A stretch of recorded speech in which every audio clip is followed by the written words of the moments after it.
Ciudadano News. Estamos en redes sociales. Seguinos. El señor Daniel Gallardo, Dani, bienvenido. Hola, ¿qué tal? ¿Cómo les va? Buen mediodía, Carlos, Fernando. Hola. Y buen mediodía de viernes, Sí, fundamentalmente. ¿Cómo señor. están? Sí, sí. Muy bien, ¿y Bien, bien. vos? ¿Todo bien? Bien, bien. Muchas gracias. Colegas, vamos a volver a un tema que nosotros hemos analizado largamente por la gravedad del mismo, porque mucho tiempo, muchos años, hemos estado volcando información tanto a nivel radio, televisión como diario, y es nada más ni nada menos que el caso Próbolo. Para la memoria colectiva de la gente no debe olvidarlo, porque el segundo o tercer juicio, ya lo vamos a aclarar, porque siempre tenemos esa no disyuntiva. Para mí son tres los juicios y uno abreviado primigenio, después el propiamente dicho hacia los sacerdotes involucrados en lamentables violaciones a niños sordos y hipoacúsicos, y el tercero que fue a quienes fueron responsables secundarios de lo que las atrocidades del próbolo, que lamentable, ya no está aquí, no está más en Mendoza, por todo lo que eso ha implicado. Está todavía recurrido. Recuerden ustedes que se cayó ese juicio, pero está recurrido ante la última instancia judicial de la provincia, que es la Suprema Corte, que seguramente creo que podría llegarse a dilucidar su decisión a finales de este 2024. Pero en realidad, si bien al cabo podemos recordarlo, nuestra nota de hoy es porque ha habido una fuerte sentencia por parte de la Iglesia Católica de Córdoba con un sacerdote acusado, también procesado, por abusos realmente lamentables de muchos niños. Eh, la guillotina eclesial cayó por órdenes directa del Papa Francisco, porque ha decidido tolerancia cero para este tipo de cosas. Ahora bien, ha habido esta respuesta con este sacerdote y la pregunta inmediata, ¿por qué no hubo esta respuesta con los sacerdotes del caso Próbolo cuando la justicia los procesó, los juzgó y los encarceló? Bueno, todo esto lo vamos a hablar con el abogado querellante del caso Próbolo, el doctor Lucas Lecour, a quien en primera instancia voy a saludar. Lucas, ¿cómo le va? Buen día. Estamos en directo, lo están viendo en la provincia, en la región Cuyo y en el resto del país a través de Ciudadano.news. ¿Cómo está usted? Buen día. Buen día, ¿qué tal? ¿Cómo están? Bueno, muchas gracias por tomarse estos minutos con nosotros.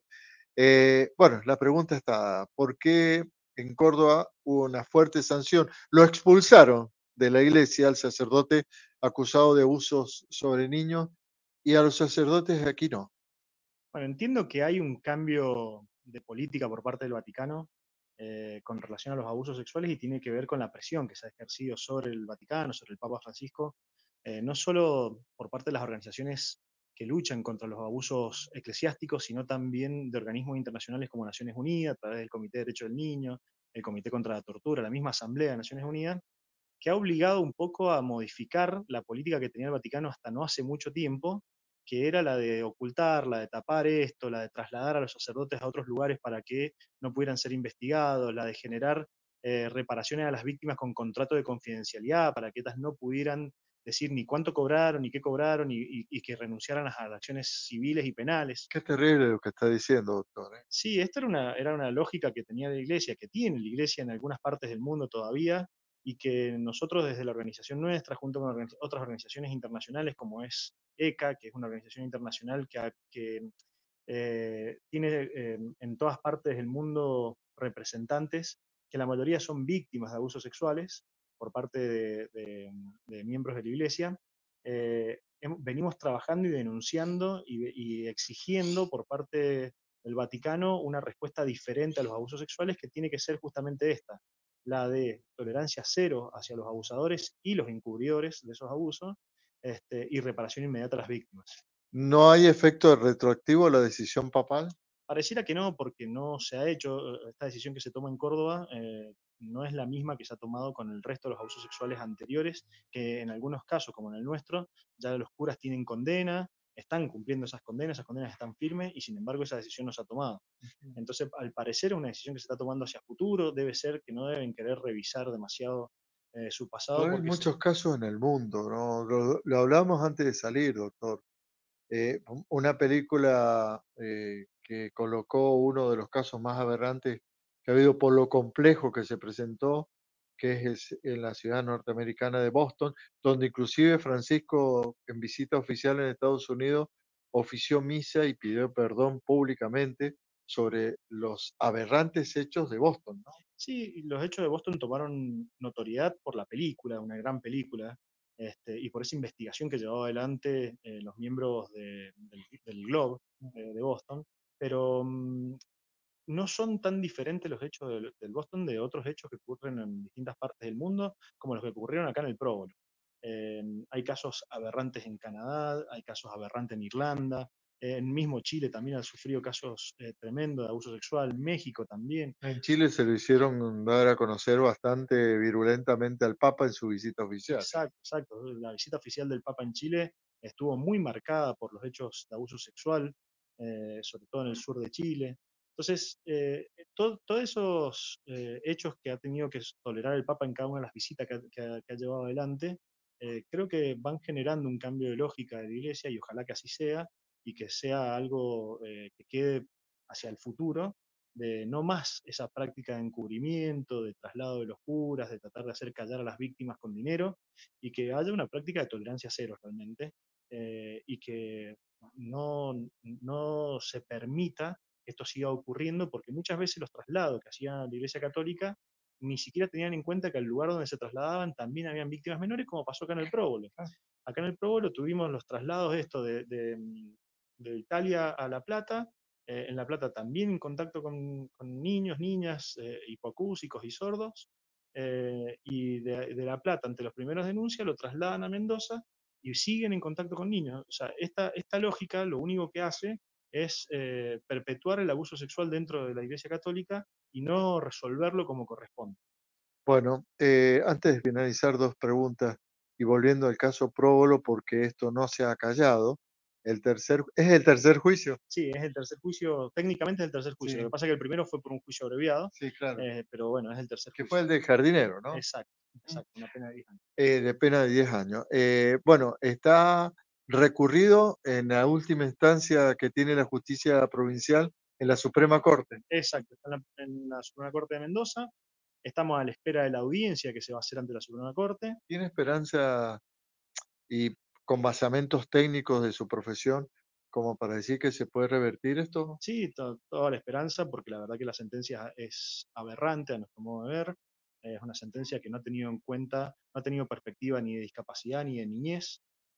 Ha pretendido que los chicos recuerden con exactitud los hechos que sufrieron cuando eran muy chicos, y ante los posibles cambios, que son cambios normales de que puede tener cualquier persona en su memoria, de hechos que han ocurrido hace más de 10 años, lo han considerado de que esos cambios le quitan credibilidad a su relato y por lo tanto se han basado en desacreditar el relato de los chicos cuando ha sido un relato comprobado no solamente en la declaración de ellos, sino también con los psicólogos, los psiquiatras que lo han visto, los peritos los han analizado, como también la documentación que ha estado secuestrada en el próbolo y un montón de hechos y de testimonios que de alguna manera confirman el relato que cuentan los chicos. Por supuesto, no hay testigos directos de los abusos, No, ¿no?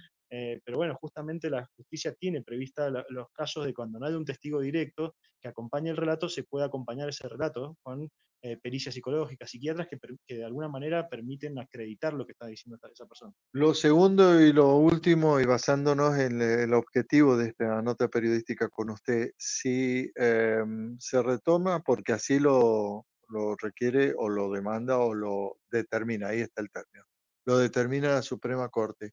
Y si en este juicio, si realmente son juzgadas, sobre todo Kosaka Kumiko, esto entraría en tolerancia cero decretado por el Vaticano y podría ser expulsada de la Iglesia Católica.